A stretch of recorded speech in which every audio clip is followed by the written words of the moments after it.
Hey, what's up, everyone? Welcome to a quick clip or a mini clip, whatever I was calling them. I don't know. This is gonna be a real short video. I just want to talk about your finances. And when I say your finances, I mean your finances, not your clients, not the lender or anything like that, but how you are actually going to work around everything. Because once again, and I've said this a million times, I'll say it again, you're now running a business. Real estate's not just a job. You don't work for a company and you work 9 to 5 and you get a paycheck every 2 weeks. You run your own business. You are Phil Marsden Real Estate. You are, Bill Smith Real Estate, whatever it is. So you need to run your business like a business. It's not nothing anymore. So one of the things that you got to do is keep receipts. All of them. It's you definitely want to find a system for how to do it.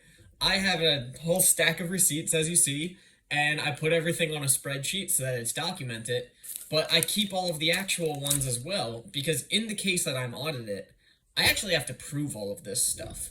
Now, I got my fictitious business name, so I do have an actual business, and I went to the bank and got a business account.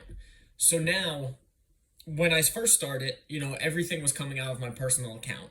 Now, all of my business expenses, when I'm paying for Supra, when I'm paying for the MLS, when I'm paying for signs and everything else, business cards and all that, that's coming out of strictly my business account.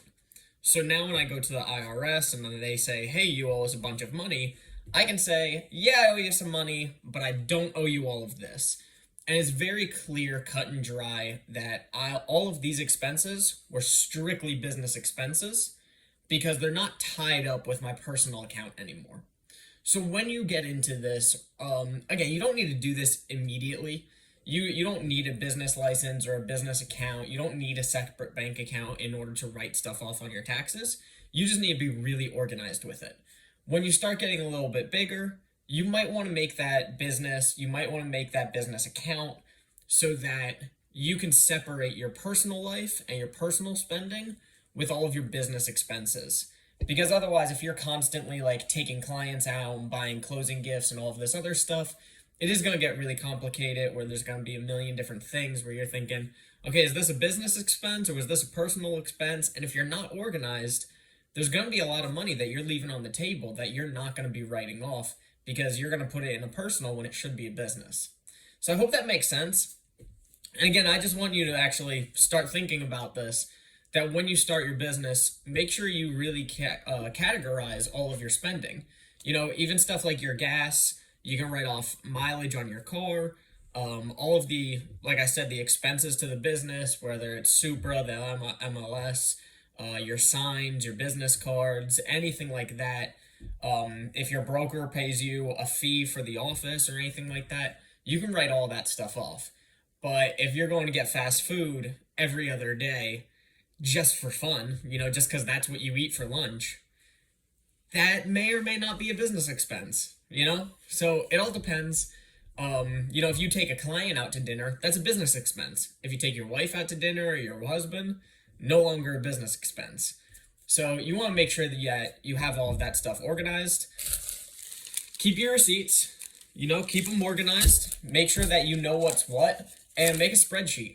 I think spreadsheets are the easiest way to go about it. So every single day when I come home, if I spent any money in the business, I make sure I have that receipt. I put that receipt in with everything, and then I put that into my spreadsheet so that I know, hey, this was an expense. And then when it's time for my taxes, I don't have to look at all of my receipts. My receipts are just saved just in case, but I look at my spreadsheet and I say, hey, this is all the stuff that I have to write off. It's really quick, really easy, really organized. So just start thinking about that stuff. When you're starting out, if everything's mixed in with your personal accounts, that's fine. I understand. I did that too. But when you start getting a little bit bigger, after maybe a year or so, maybe even after a few months, if you want to do it right away, think about getting that business account and really separating your personal spending and your business spending. It's going to help in the long run, 100%. So that's it. You want to say anything, bud? My dog's just chilling right here. But he doesn't have anything to say. So we're going to end it there. Thanks for listening. I hope this helps. I hope that it just kind of puts a little something in your mind of how to stay more organized and how to make it easier on yourself when the government comes knocking. Thanks a lot, guys. Have a good one.